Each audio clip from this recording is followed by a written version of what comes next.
Chapter 8. And it starts off with some of Sean's dad's poem. I say, why is this happening to us? Lindy shifts Sean in her lap, slides her fingers across his cheek, gently as soft breathing. She doesn't answer, and we sit in silence and we wait. I barely remember when Dad left our family. I wasn't quite 4 years old, but I do remember the last time he ever fed me, and that was the same week he left. Darn it, Dad yelled as I coughed a mouthful of rice and mashed potatoes into his face. He was feeding me my lunch. Mom was doing the dishes. I cannot get used to this, Dad hollered as he wiped my spit and bits of food off his face. I'd expected from a baby, but he yelled again, throwing the spoon across the kitchen onto the wall. Hey, Mom said, Dad's hands trembling as he looked at her. I'm sorry, he said, his voice tired and sad. Silence then. Mom said, I know, babe, I understand. We just have to try and remember it's not his fault. It's not him I'm mad at, Dad said. It's the stuff he can't help, but it's all we ever see. Mom stared at Dad from across the room, and her face was full of sadness. Dad said, why does he have to be like this? Why does God have to make him such a wreck? It's not God, Mom said softly. It's just the way things happen sometimes. It's just life. I know, Dad said, his voice low and tired. But I can't do this anymore. I can't take it. Mom looked at Dad for another moment and then turned away. I don't want to hear it, she said. Mad, low, and icy. And Dad just sat there.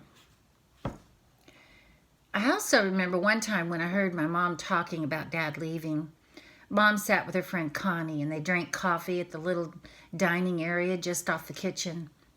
I sat in my wheelchair in my usual spot next to the window, overlooking Puget Sound.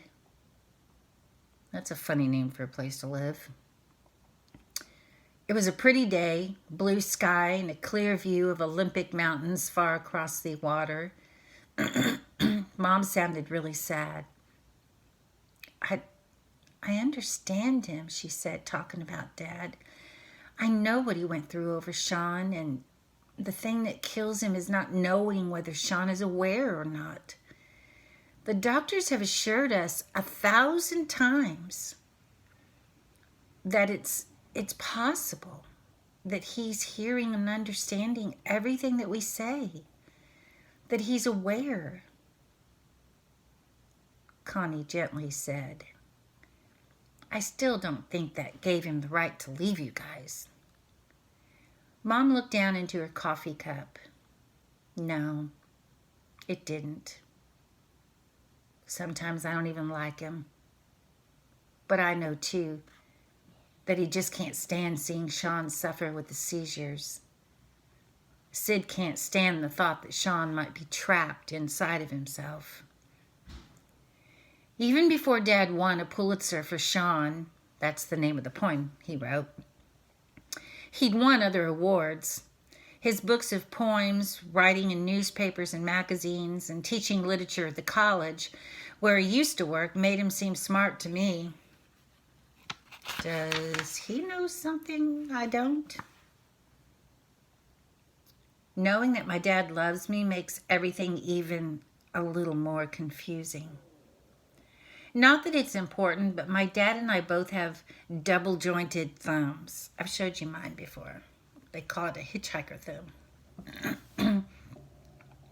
We can bend them backward at an odd angle so they look as if they've been broken. Neither Paul nor Cindy can bend their thumbs backward like that, but I can. Actually, when I say I can bend my thumbs, what I mean is that on those few times when Dad comes to visit, he always takes my hands and gently bends my thumbs back so they look broken and weird. And then he puts his thumbs like that. I can't control the muscles of my thumbs, but Dad holds them at the strange right angle. Then, while he's holding my thumbs like that, he bends his own back too. Our hands, except for the difference in size, look like the paws of a mutant monkey twin, half human, half deformed. It's funny. I've watched Dad's face come into focus sometimes in the middle of this little ritual, and it's always seemed that it's then that he feels the closest to me. Sometimes he, excuse me, sometimes he laughs sadly, a really small laugh. And right then, I feel most loved by him. I trust Dad to do what's best. And I trust him now that he's going to do the right thing. Almost. And that's chapter 8. I want to remind you to take your quiz. It's in the Google Classroom today. It's over chapters 1 through 7, I believe. And that is going to be your 6 weeks test grade. So be sure that you do that. And you can go back and review the videos that we've made if you have a question about or if you need to look up an answer for one of the questions. Okay? All right, be sure you get all your work done this week for all your classes. It's the last week of the 6 weeks, so it's really, really important. All right, see you guys tomorrow. Bye.